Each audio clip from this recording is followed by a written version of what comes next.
The wise Han Li, with his keen insight, discerned that the hunchbacked figure they had encountered was no mere mortal, but rather a fearsome mountain-bearing ape in its true form, a being of the immortal realm capable of carrying entire mountain ranges as part of its cultivation. These creatures grew more powerful with each mountain they bore, and some could even transport entire peaks. Han Li recounted a tale from the Azure Leaf Immortal region, where an elder of an immortal sect once slain a juvenile mountain-bearing ape to refine an immortal treasure. Despite the elder's victory, the ape, now grown and vengeful, returned after 10 millennia, destroying the entire mountain range of the sect and carrying it into the sea. As the tremors of the earth settled, Shi Chuankong, pondering the ape's true nature, noted that the people of the town had become accustomed to such quakes. Han Li revealed that the ape had reached the great encompassment stage and had likely tempered its once wild nature over the ages. With suspicion lingering, Shi Chuankong hoped the creature would not cross their path. Yet, as if summoned by fate, the very being they had spoken of appeared before them. With a sigh, Han Li remarked on their ill-timed words as the elderly figure stepped into view. Acknowledging the man, Han Li respectfully cupped his fist, asking if they could assist him. The hunchbacked figure's gravelly voice assured them he meant no harm, but had questions regarding their origins. The two exchanged tales of distant lands, the Black Mountain Immortal region and the Floating Cloud Mountain range, and of times long past. The elder's memory seemed clouded, but he recalled the changing nature of the Floating Cloud Mountain range, now bustling with people and under the sway of the heavenly court. As their conversation continued, the elder hinted at his true nature, causing Han Li to tread carefully in his response. Acknowledging the elder's advanced cultivation, Han Li noted his lack of knowledge on the matter. The elder, having overheard their need for a place to refine Dao warriors, offered them uninhabited valleys in the mountains. Han Li, though grateful, declined the offer, promising not to disturb him. With a knowing look, the elder allowed them to go, remarking on Shi Chuankong's good lineage. As the two departed, they sensed the ground beneath them tremble violently, and Han Li's infernal devilish eyes revealed the true extent of the ape's power. It was carrying the mountain range on its back. Blending seamlessly with the land, a pair of monstrous eyes appeared from within a mountain, cold and calculating, before disappearing as the two cultivators fled. For 3 days, they traveled without rest, seeking refuge on a distant mountain where Han Li's urgent task awaited, refining his Dao warriors. The refinement process began, with the sound of thunder clashing around the bamboo building, as purplish golden lightning filled the air. Taoist Xie, relieved at Han Li's arrival, stepped aside as the latter took charge of the array, inscribing runes with practiced precision. The golden beans levitated, forming a radiant tree as the lightning array enveloped them. Han Li, with steady hands, executed the complex hand seals, the process slow but steady. Months passed as Han Li worked tirelessly, inscribing runes with unwavering patience. When the task was finally complete, he handed the newly created Dao warriors to Taoist Xie, ready to resume his journey with Shi Chuankong. Their path ever uncertain, their strength ever growing. After traversing the fertile lands of the Yellow Grain region, Han Li and Shi Chuankong ventured into the neighboring Ten Dreams region. This land, where the 18 mighty rivers stemmed from the Yellow Grain, was bound by an age-old connection. Though smaller than the Immortal Realm, the Devil Realm's regions held profound distinctions. Along the vast waterways, hidden illusions abounded. As the boat drifted along the flowing sand river, Han Li donned the guise of a scholarly youth, his azure robes matching those of Shi Chuankong, who sat across from him, an air of quiet focus surrounding them. The river banks were adorned with flourishing peach trees, their blossoms intoxicated with fragrance, a sight meant to stir wonder. Yet Han Li, ever the cultivator, remained unmoved. With a sigh, he returned to the boat's cabin, disappointed by the dream peach forest, a mere illusion in his refined spiritual sense. "Perhaps it dazzles mortals, but it holds no allure for one such as me," he murmured, lifting a flask of wine to soothe his discontent. Shi Chuankong, wise in the ways of illusions, explained, "The Dream Peach Forest is one of 10 such illusory zones in this region. For a soul like yours, impervious to such enchantments, it holds no meaning." But to others, celestial maidens and rainbow deer dance among the trees. Han Li, intrigued, pondered the implications of his heightened spiritual senses. As the river continued its course, they were bound to encounter more illusions, each testing Han Li's resistance. The conversation shifted, and Shi Chuankong inquired about the soul-devouring lamp. Han Li revealed it had been left by the enigmatic sisters, their secrets hidden within. Though initially hesitant, Han Li had not yet refined it, fearing unknown traps. Shi Chuankong, ever the perceptive companion, offered his expertise, discovering no malevolent restriction within the lamp. With his curiosity piqued, Han Li shared the lamp's terrifying origins. 4 beasts of unimaginable cruelty, each representing an aspect of soul manipulation. Despite this, Han Li felt confident, knowing the key to unlocking its power lay within the soul-devouring refinement technique, a book he had long secured. With a sly smile, Shi Chuankong acknowledged Han Li's foresight. As the boat advanced, Han Li set to refining the lamp. A radiant array was cast, golden light enveloping the lamp. With precision, he eradicated the residual spiritual threads of the twin sisters, ready to infuse his own. The lamp trembled in response, signaling the infusion of his potent spiritual sense.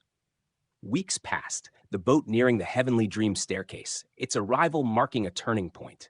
Amidst the tranquil morning mist, the river opened to reveal towering cliffs, crowned by a golden staircase stretching into the heavens. Shi Chuankong marveled at the sight, unaware of the looming danger. Suddenly, Han Li groaned, his body trembling violently, as if the very essence of his being was about to rupture. Shi Chuankong's sharp eyes caught a strange change in the glass lamp at the center of the array. The eyes of the 4 beast carvings began to glow with a blood-red hue. The moment his gaze met the crimson light, a bolt of lightning seemed to strike his very soul, locking him in place. His blood surged and a fierce heat swept through his veins, making it hard to breathe. In desperation, he hastily activated his cultivation to shield himself. But when he looked back at the beasts, they appeared as though they had come to life, glaring at him with malice. An overwhelming fury rose within him, accompanied by a sense of deep injustice. He had never desired to battle his siblings for power. All he had wanted was to live as a wealthy merchant, traveling the realms and collecting treasures. Yet his siblings bore deep-seated enmity towards him. As these thoughts twisted in his heart, his expression grew more vicious and contorted. Suddenly, a roar shook the air, Han Li's voice, and with it, Shi Chuankong's mind cleared. His anger simmered, replaced by a flicker of unease. Returning his gaze to the lamp, he saw the red glow still pulsing, but now subdued by an immense spiritual presence. Han Li had intervened with his powerful spiritual sense. Despite his calm appearance, Han Li was struggling internally. It was unclear whether the sisters' refinement method was flawed or if Han Li had overextended his spiritual sense earlier. But now the 4 beasts manifested in his mind, seeking to devour his soul. The beasts advanced, their massive forms closing in on Han Li's consciousness from all directions. But Han Li quickly gathered his resolve, sending out waves of spiritual force to slow their approach. Yet, it was only a temporary reprieve. Han Li roared, unleashing a wave of pure white light that froze the beasts in place. But the beasts, empowered by the spiritual energy they had already consumed, shattered the ice and pushed forward relentlessly. The pressure mounting on Han Li's mind became unbearable. He knew that if the beasts fully connected, his soul would be crushed, leaving him an empty shell. Desperate, a surge of purple light appeared above his consciousness, radiating a soothing warmth that replenished his spiritual energy. With renewed strength, Han Li fought back fiercely, his spiritual sense pushing against the advancing beasts. The battle raged, but as the pressure built to a breaking point, a thunderous explosion echoed in Han Li's mind. The purple light exploded outward, shattering the last of the beast's resistance. Han Li broke through his mental barrier and reached the pinnacle of the 5th level of the spirit refinement technique. Ecstatic, Han Li summoned a massive spiritual sense sword, its semi-transparent form radiating with overwhelming power. The sword cut through the beasts with ease, forcing them out of his mind. Meanwhile, Shi Chuankong stood nearby, observing the battle with a tense expression. He held a piece of purple sun-warm jade, contemplating whether to place it on Han Li's head to aid him. Before he could act, a translucent sword-like light shot from Han Li's forehead, startling Shi Chuankong. As the sword hovered in the air, the red glow of the lamp's beasts faded. Han Li, his eyes now open, nodded in gratitude to Shi Chuankong. Thank you, Brother Shi. I can't imagine what would have happened without your help. Shi Chuankong waved off the thanks. No need for that, Brother Li. Your strength only ensures my safety. But what exactly happened? Things seemed fine, then the lamp suddenly caused chaos. Han Li sighed, explaining, I must have over-injected spiritual sense, triggering the beast's backlash. It nearly cost me everything. Only thanks to your help did I break through my limits and turn the tide. Curious, Shi Chuankong asked, and what was that little sword? Han Li smiled. That was my spiritual sense sword, a technique I attained after mastering the 5th level of the spirit refinement technique. Its full power is still unknown, but it's a formidable weapon. The conversation ended as their boat sailed forward, leaving the heavenly dream staircase behind. Time passed swiftly, and 80 years later, the pair found themselves on a massive black whale, traveling toward the Ink Sea. In a pavilion on the whale's back, Han Li and Shi Chuankong shared a drink in the warm breeze. Han Li remarked, renting an entire whale island for just the two of us seems a bit much. Shi Chuankong smiled. This island was for you, Brother Li. Its arrays keep out devilish qi and draw in the world's origin qi for your comfort. Han Li laughed. I appreciate it, but we may be drawing too much attention, and the closer we get to the center, the thicker the devilish qi grows. I can handle it, but it's still bothersome. Shi Chuankong reassured him. No one knows our exact route. We'll be fine. Han Li's face grew serious. Your eldest brother and 5th sister are not to be underestimated. While they seem inactive, they may be plotting something. Shi Chuankong nodded. We're almost at Ink Sea City. After that, Night Sun City awaits. We must be cautious, but suddenly a melodious call echoed from the whale below. Both men turned their attention to the sea, but nothing was visible. Shi Chuankong furrowed his brows. Han Li assessed the situation. It's a sea beast, but at the pinnacle of the Golden Immortal stage. It doesn't seem too dangerous. Just as Han Li spoke, a brilliant light erupted beneath the waves. A massive, glowing jellyfish, far larger than the whale, emerged from the sea, shining like a beacon. A bright heart jellyfish emerges from the depths of the sea, its appearance on the surface catching Shi Chuankong off guard. With a swift reaction, Han Li's expression darkens and he urgently commands, Run!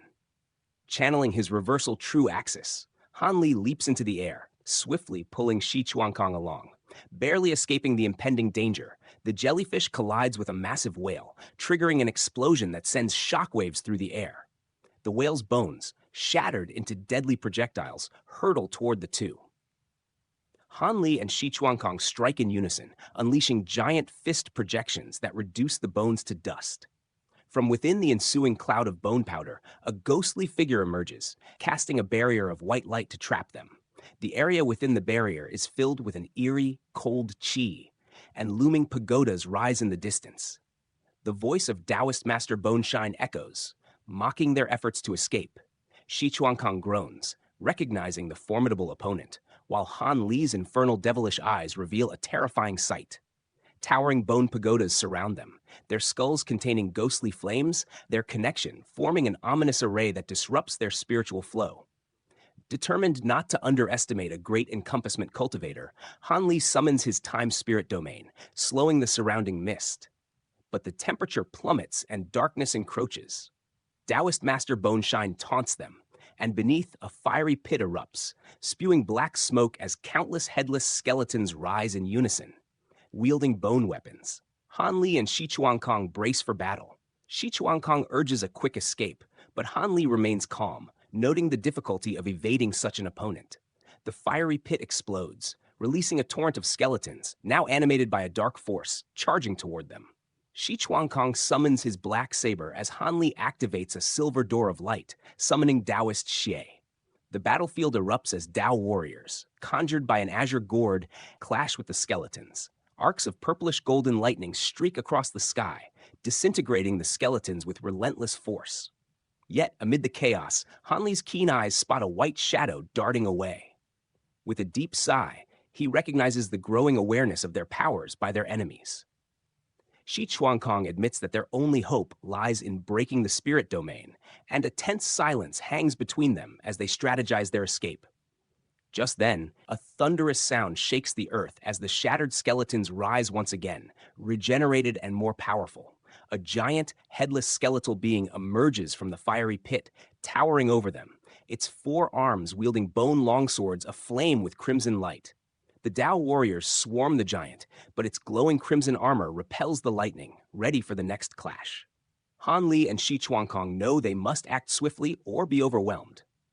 "Leave that to me," Taoist Shi declared, spreading his arms wide, summoning a pair of ancient sabers into his grasp. With a thunderous roar, he vanished, only to reappear before the towering 4-armed skeleton, radiant lightning flickering around him like wings of thunder. The sky itself seemed to crack as bolts of purplish golden lightning gathered, converging into massive orbs of energy that erupted into a blinding net, ensnaring the giant skeleton in a violent explosion. But just as victory seemed near, a new threat arose from the fiery pit below. A second, even larger skeleton crawled forth, its presence sending a chill through the air. Han Li, sensing the impending danger, swiftly took action. With a flick of his sleeve, 18 azure bamboo cloud swarm swords surged toward a bone pagoda, their ethereal forms swirling in a torrent of azure sword projections, creating a vast, unyielding wave. Yet, his spiritual sense, suppressed by the spirit domain, could not pinpoint the location of Taoist Master Boneshine. As the swords neared their target, the skulls atop the pagoda flared with ghostly green flames, spewing a dense mist to counter the oncoming attack. Han Li, his brows furrowing, switched his hand seal, summoning a burst of golden lightning that shattered the mist. But before his swords could reach their mark, the skulls disbanded, scattering in all directions. In a heartbeat, the skulls began to converge upon Han Li and Shi Chuankong, relentless in their pursuit. Han Li, feeling the situation grow dire, urged Shi Chuankong through voice transmission, "Focus on our escape. I'll handle this." The devilish warrior obeyed, preparing his spatial techniques, while Han Li summoned the mantra Treasured Axis. But just as the sacred artifact began to materialize, a sudden, overwhelming force seized Han Li's body, locking him in place. His skeleton was forcibly controlled, arms stretching outward as if bound by invisible chains. A similar force gripped Shi Chuankong, leaving both of them motionless. Only Taoist Xie and the Dao warriors remained unscathed. Noticing Han Li's plight, Taoist Xie raised his twin sabers, Thunder Slash and Heaven Slash, bringing them together in a violent clash that released a spiraling pillar of lightning aimed directly at Han Li. Yet, as the pillar surged forward, a figure emerged from the mist, sending a burst of power that shattered the lightning. The figure, Taoist Master Boneshine, appeared in the air, disdain in his gaze. His eyes lingered on Han Li, the only one worthy of his respect. "How does it feel to have your skeleton sealed?" Boneshine taunted. He gathered the floating skulls and sent them rushing at Han Li and Shi Chuankong, their jaws snapping with horrifying speed. Flesh was torn from their bodies, and the two could do nothing but endure, powerless in the face of the assault. The skulls fed on their strength, their ghostly flames growing ever brighter. Boneshine, savoring their suffering, chuckled darkly. He had intended for a swift end, but now he relished the chance to torment them. As Shi Chuankong gritted his teeth through the pain, a sinister mist seeped into his bones, intensifying his agony. Han Li, with his jade-like body, was better able to resist, but the torment was still unbearable. "Ah, a jade immortal," Boneshine mused with a cold laugh. In an instant, he reappeared before Han Li, fingers aimed at his glabella, ready to deliver the final blow. But Han Li, despite his immobilization, maintained his calm demeanor. Channeling his spirit refinement technique, he focused all his spiritual sense into a single point, summoning a spiritual sense sword from his glabella. The tiny sword pierced Boneshine's finger, and the figure, caught off guard, attempted to defend with his immortal power. But within Boneshine's consciousness, the sword swelled into a massive force, sending shockwaves through his mind. Cracks began to form within his very soul, and a horrified expression overtook him. He had underestimated Han Li's spiritual power, a grave mistake that would cost him dearly.